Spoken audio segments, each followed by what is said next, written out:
ang Panginoon.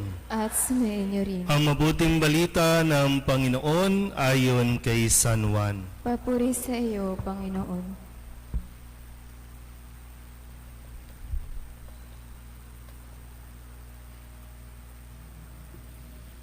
Taglamig na noon, kasalukuyang ipinagdiriwang sa Jerusalem ang pista ng pagtatalaga ng templo. Naglalakad si Jesus sa templo sa portiko ni Solomon. Pinaligiran siya ng mga Hudyo at sinabi sa kanya, "Hanggang kailan mo kami pag-aalinlanganin? Kung ikaw ang Kristo, sabihin mo na ng tiyakan." Sumagot si Jesus, "Sinabi ko na sa inyo, ngunit ayaw ninyong maniwala. Ang mga ginagawa ko sa ngalan ng aking Ama ay nagpapatotoo tungkol sa akin, ngunit ayaw ninyong maniwala, sapagkat hindi kayo kabilang sa aking mga tupa. Nakikinig sa akin ang aking mga tupa, nakikilala ko sila at sumusunod sila sa akin. Binibigyan ko sila ng buhay na walang hanggan at kailanmay di sila mapapahamak. Hindi sila maaagaw sa akin ninuman. Ang aking Ama na nagbigay sa kanila sa akin ay lalong dakila sa lahat at hindi sila maaagaw ninuman sa aking Ama. Ako at ang Ama ay iisa." Ang mabuting balita ng Panginoon. Pinupuri ka namin, Panginoong Heso Kristo. Isang magandang gabi po sa inyong lahat. Pwede pong palapakan natin ang Panginoon. Tayo po ay nasa ikalimang araw ng ating pong pagnonobena para sa karangalan ng ating patron, si San Pedro. Kilala natin si San Pedro. Kilala niyo ba si San Pedro? Sigurado? Kasi siya ang patron ng ating parokya, sa kanya tayo ipinagkatiwala, sa kanyang pangangalaga, sa kanyang pamamatnubay.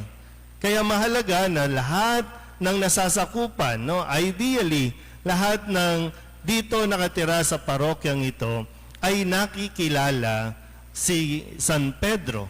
Kung sino siya, ano ang kanyang naging pag-uugali, ano ang kanyang naging trabaho, ano ang kanyang naging responsibilidad. Yung proseso na kanyang pinagdaanan bago siya napili at itinalagang maging leader ng simbahang itinatag ni Jesus. So, hindi si Pedro ang nagtatag ng ating simbahan, ipinagkatiwala lang sa kanya ng nagtatag. Walang iba kundi si Jesus. Malinaw po ba? Yeah. Si Pedro ay isang mangingisda. Bago pa siya naging apostol o naging alagad, siya ay mangingisda. Mapusok, padalos-dalos din. Parang nung umpisa, hindi siya masyadong nag-iisip. Nung umpisa, hindi siya masyadong marunong makinig. Kaya yung proseso na ginawa sa kanya ni Jesus ay talagang napakahalaga na kanya pong natutunan. Malinaw pa po tayo? Sigurado? Kasi yung isang problema natin, hindi lang dito, halos sa lahat ng simbahan, na ang problema natin, nandoon tayo sa loob ng pagdiriwang, pero hindi tayo attentive sa pakikinig.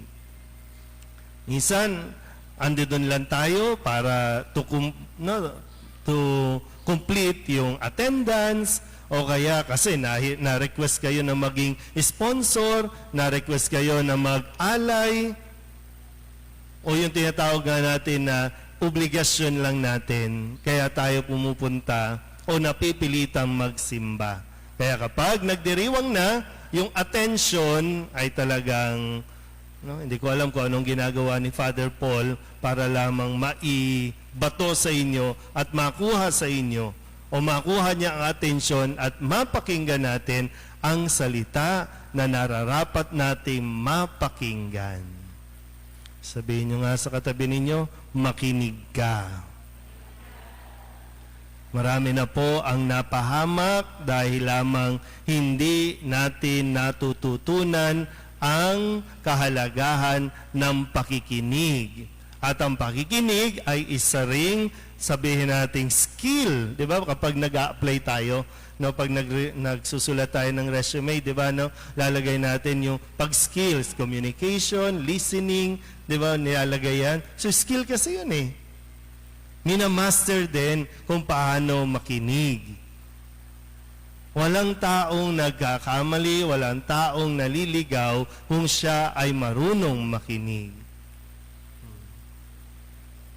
Kaya nga dito, no, sa pagpapatuloy natin, simula pa nung linggo, laging ipinapaalala ni Jesus na siya ang tupa. Siya ang pastol, tayo ang tupa. At mahalaga sa mga tupa na nakikinig sa kanyang pastol. At mahalaga sa mga pastol na talagang nagbababad at naglalaan siya ng oras na mapakinggan siya ng kanyang mga tupa. Kaya sabi, nakikilala ko sila at nakikilala nila ako sa pamamagitan ng kanilang pakikinig. Di ba kapag yung talagang meron tayong nilalaan na oras sa isa't isa, no? Kasi importante po to, no? Yung bang kahit nakatalikod o kahit nandoon, pag sumitsit yung nanay mo o tatay mo, alam mong ikaw ang tinatawag. Yung boses niya, alam mong siya yon. Kahit maraming tao, hindi yan maliligaw. Kasi sanay sa boses, sanay sa tinig, sanay sa pamamaraan ng pagsasalita. Kaya sinasabi ko kanina, no, mahalaga na tayo po ay attentive. Kasi anong ipapamahagi natin? Anong ipamamalita natin kung wala naman tayong napakinggan? Ay sa panahon ngayon, ang daming balita, hindi nga lang totoo, kasi ang daming fake news.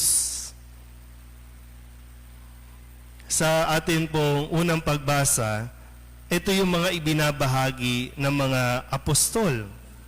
Yung mga apostol na kahit na sila ay nagkahiwa-hiwalay dahil sa pag-uusig, pinapatay na ang mga alagad ni Kristo. Nagkahiwa-hiwalay sila, nagkawatak-watak sila, pero naging daan iyon para mas maraming tao ang kanilang mapagpahayagan ng kung ano ang kanilang nakita, ano ang kanilang narinig, at yun ang kanilang bukang bibig. Kaya sa atin po, no, na madalas na nagsisimba, sa atin na mga naglilingkod sa simbahan, kapag nandiyan ba tayo sa mga barangay ninyo, sa mga lugar ninyo, ano ang lumalabas sa bibig? Nahihikayat ba natin na makapagsimba ang inyong mga kapitbahay kasi naririnig nila ang salita ng Diyos? At ang Diyos yung lumalabas sa bibig mo at hindi chismis, hindi kwento-kwento, hindi pabida lang. Ano? Okay pa tayo? Wala naman. Anong oras ba ang party? Mukhang may pasayawan dito. No? Ano, di ba? Kaya maganda sabi dito, no? Sa Antioquia, unang tinawag na Kristiyano ang mga alagad. So nakikilala, ito alagad ito ni Kristo. Kaya naging Kristiyano. Balik tayo, no? Ito yung natutunan ng mga alagad na natutunan nila kung paano makinig. Kaya sinasabi ni Kristo na nakikilala ko sila at sumusunod sila sa akin. Dahil madalas mong napapakinggan ang salita ng Diyos. Sabihin nyo nga po, Antioquia. Ito yung lugar, no, na tinatawag na, una silang tinawag na Kristiyano, Antioquia. Ulit, Antioquia. Sabihin nyo sa katabi mo, huwag kang antukin. Di ba? Mahirap kasi antukin yung mga nagsisimba, antukin ang Katoliko. Hindi pwede antukin ang Katoliko. Tulala, nakatitig lang, parang robot, kaya automatic, pag sinabi, sumayin yung Panginoon, sasagot ka rin, sumayin yung Panginoon. Kaya pag sinasabing, sumayin nyo ang kapayapaan, may sumagot sa inyo at sumayin nyo rin. Diba nung panahon nung binabasa yung pagkikita, no? Nakipagkita sa Jesus, binati niya mga alagad, ang sabi niya, sumayin nyo ang kapayapaan, sumagot din yung tao at sumayin nyo rin. Pero kailangan natin kasi ma-develop, no? 36 years na ang parokyang ito. 36 years. Pero na-develop ba kahit papano sa atin? Kayo po, no? Tinan niyo mga katabi niyo, tumatanda na rin yan. No? Pero nade-develop ba sa atin yung tamang attitude ng pakikinig, lalong-lalo na sa pakikinig natin kay Jesus? Kasi magre-reflect yan kung paano naman tayo nakikisalamuha, nakipag-ugnayan sa isa't isa. Ay paano nga ba? Kumusta nga ba ang pakikitungo natin sa isa't isa? May malaking problema tayo, no? Kasi wala nang gustong makinig. Dahil kapag nagsasalita na kayo, ano ang hawak ng mga anak ninyo? Gadget.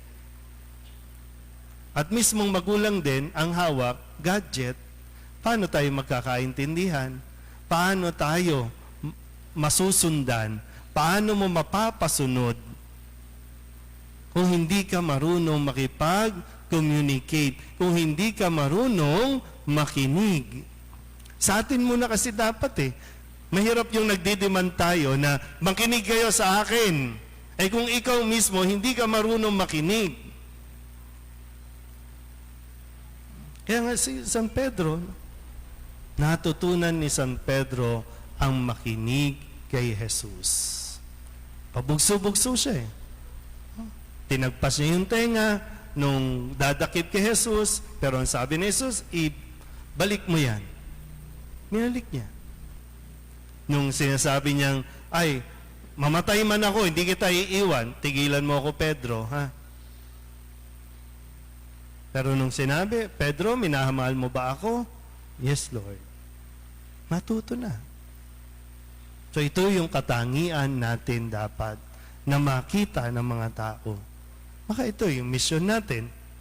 Saan man kayo mapunta, dala-dala natin ang natutunan ni San Pedro. At tayo din ang nagiging mga Pedro sa lugar natin. Nagpapahayag, nagpapakilala kay Kristo. Si Kristo na talagang ang tanging hangad, tayo po ay mailapit sa Kanyang Ama, madala sa Kanyang Ama doon sa langit. Sa langit ang hantungan natin. At kung gusto mong makarating ng langit, makinig ka lang sa tinig ng nag-iisang pastol, si Jesus. Amen?